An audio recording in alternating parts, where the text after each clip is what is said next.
Era uma vez, em uma terra bem distante, rodeado de morros e serras lindas, com muitas árvores e cheias de diferentes animais. Lá, em um pequeno vale, viviam algumas poucas famílias de camponeses e pequenos produtores que não usavam energia elétrica, internet, celular e aplicativos. Eles viviam cultivando em algumas plantações diversificados alimentos e por isso não precisavam comprar em nenhum supermercado. Eles eram felizes e viviam cuidando bem da natureza. Certo dia, para a surpresa de todos, no cume de um alto morro, no entorno do olho d'água da nascente, que abastece o rio próximo à vila dos camponeses, surgiu alguns trabalhadores e suas máquinas, que estavam iniciando uma grande construção de uma fábrica, desmatando algumas árvores e afugentando os bichos de lá. Confusos com tudo aquilo que estavam a ver, alguns camponeses foram conversar com alguns trabalhadores para saber do que se tratava tudo aquilo. Chegando lá... Bom dia, seu trabalhador. Bom dia, meu senhor. Meu nome é José. O senhor poderia me dizer do que se trata tudo isso aqui? Por que vieram construir essa grande obra por essas bandas? Muito prazer, seu José. Me chamo Damião. O meu patrão é um grande empresário que sempre está expandindo suas riquezas e dessa vez comprou essas terras e está implantando uma grande fábrica nessas bandas. E já que não tem concorrência na redondeza, ele está com muitas expectativas nos lucros. Caro trabalhador Damião, mas por que vocês estão fazendo essa obra tão perto da nascente do rio? Minha pequena vila fica aqui embaixo do morro e vive da água que está a poucos metros dessa construção. Seu José, infelizmente estou aqui tentando ganhar o pão de cada dia. E o senhor engenheiro falou para o meu patrão que próximo à nascente seria mais fácil para descartar todos os resíduos que a fábrica vai gerar. Assim, ele vai lucrar mais por não ter que gastar com o tratamento dos resíduos. Minha mãe natureza, mas que absurdo! Fazer uma construção dessas tão próximo da nascente não deve trazer coisas boas para ninguém. Os bichos que vivem aqui perto bebem a água daqui, minha pequena vila também. O seu patrão não vê que tudo isso que ele está fazendo pode acabar com todo o equilíbrio natural que tanto lutamos para preservar? Ô, seu José, infelizmente nem se todos nós fôssemos conversar com meu patrão faria mudar de ideia. Ele só vê vantagens nos lucros em construir aqui, e como ele não mora nas redondezas, isso tão pouco o afetaria.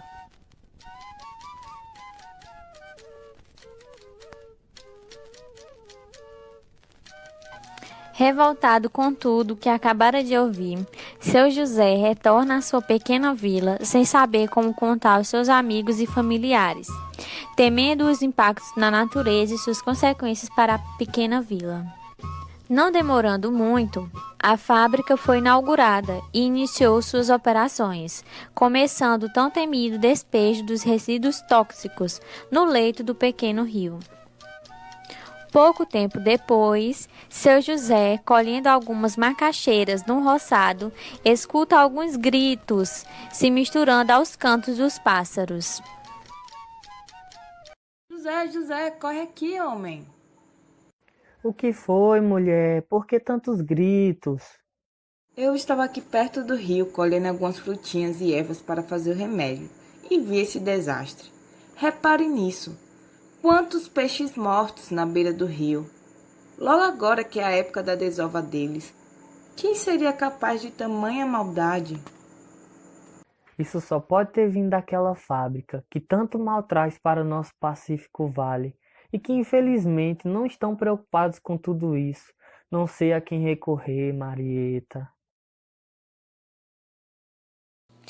Retornando para sua casa, o casal resolve convocar todos os camponeses para uma reunião sobre o que está acontecendo ao rio. Lá na reunião, os camponeses desabafaram sobre as mudanças que haviam notado após o surgimento da fábrica. Desolados, não chegaram a uma decisão de como resolver o problema. E com poucas alternativas, se viram impotentes diante de tudo isso. Vocês viram que os bichos da mata já não estão vindo beber água do rio, nem as lavouras estão crescendo como antes?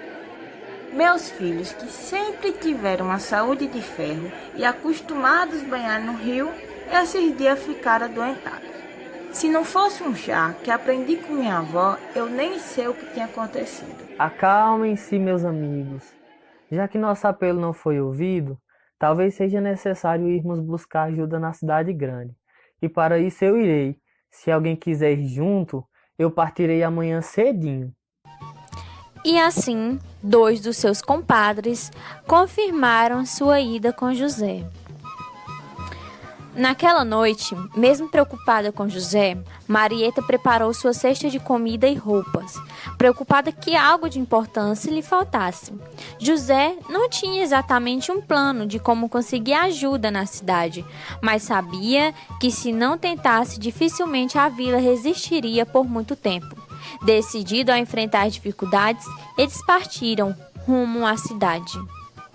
Chegando na cidade grande, os 3 camponeses ficaram perdidos com tanta agitação, mas logo seu José decidiu pedir informações em um pequeno comércio. Meio sem jeito, ele falou: Bom dia, me chamo José. O senhor poderia me dizer onde eu consigo ajuda sobre como posso limpar um rio para que os peixes voltem a nadar tranquilamente? Bom dia, José. Eu não entendo muito bem dessas coisas não, mas tem alguém que vai saber lhe ajudar, o pessoal da universidade aqui perto. Eles estudam essas coisas e talvez já tenham encontrado alguma solução para o que procura, seja lá o que for. Seguindo as orientações do comerciante, seu José encontrou a universidade e logo conheceu uma professora a qual lhe explicou a situação. Então, seu José, o que está acontecendo na sua vila é muito grave. Como o próprio nome já diz, a nascente é o local que a água nasce e depois são enviadas para os rios e mares pelos lençóis freáticos e pela própria correnteza. As árvores que foram derrubadas perto das nascentes é que serviam como proteção para o rio. Como assim proteção, professora Marcela? Do que elas protegem a água? Todas as árvores que estavam lá impediam que a água fosse perdida pela evaporação ou que escoasse para terrenos mais baixos, favorecendo a infiltração até sua chegada nos lençóis freáticos. Mas é importante lembrar que a evaporação não é ruim quando moderada. Aliás, é a partir dela que temos as chuvas, uma das nossas principais fontes naturais de distribuição de água. Além disso, funciona como um filtro, impedindo a entrada de sujeiras e mantendo a nascente sempre limpa. E sobre a morte dos peixes? Nesse caso, muito provavelmente está relacionada com os resíduos que a fábrica tem jogado no rio. Eles são um veneno, tanto para os peixes e outros animais, como para as plantas, afetando diretamente o homem. O negócio tá pior do que eu imaginava, doutora. Calma, seu José. Nem tudo está perdido.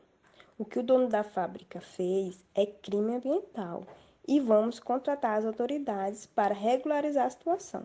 Fique tranquilo, que vamos recuperar a nascente também. Eu faço questão de tentar ajudá-los nisso. Muito obrigado, doutora. Sei nem como agradecer à senhora por nos ajudar a ter nossa vida normal de volta. Já sabendo que se tratava de um crime ambiental, a professora se reuniu com seus colegas pesquisadores para acionar os órgãos ambientais responsáveis. Conversando bastante com a professora Marcela, seu José, mais esclarecido, retornou para casa, esperançoso para resolver o problema da comunidade. Não demorou muito, as autoridades foram até a fábrica, notando que a vegetação no entorno da nascente tinha sido comprometida e que a fábrica deveria ter tido um plano de tratamento de resíduos que estava intoxicando o rio, causando grande estrago. Assim, aplicaram uma multa no dono, que teve que reparar os danos ambientais causados. Mas não para por aí. Muitos professores e seus grupos de pesquisa começaram a visitar os camponeses, trazendo um pouco de conhecimento sobre práticas ecológicas e aprendendo mais e mais com as vivências deles. Trocas de conhecimentos mútuos e trazendo uma grande lição para as pessoas daquela comunidade, que todos vivem da natureza e que quando um causa sua destruição, todos são prejudicados e devemos respeitá-la e cuidá-la. Assim, todos viveremos mais felizes.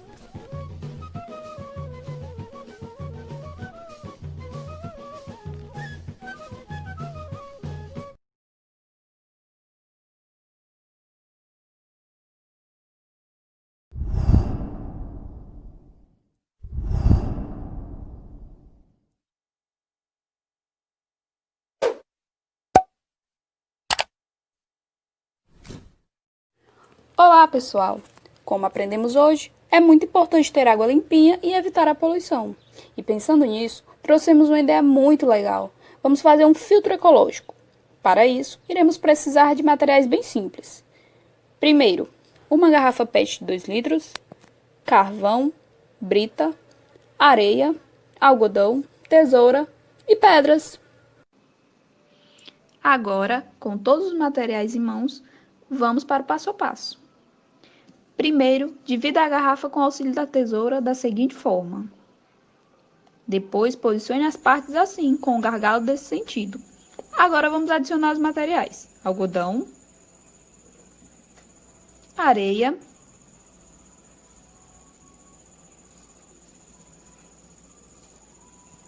brita,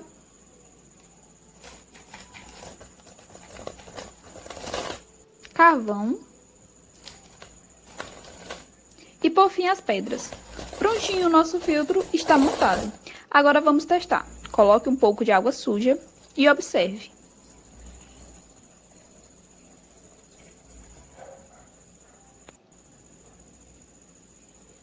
Após um tempinho, podemos observar que a água já está mais limpa. E quanto mais você filtrá-la, mais limpa ela será. Então é isso, pessoal. Espero que tenham gostado. Faça o seu filtro e nos conte o que achou. Até a próxima!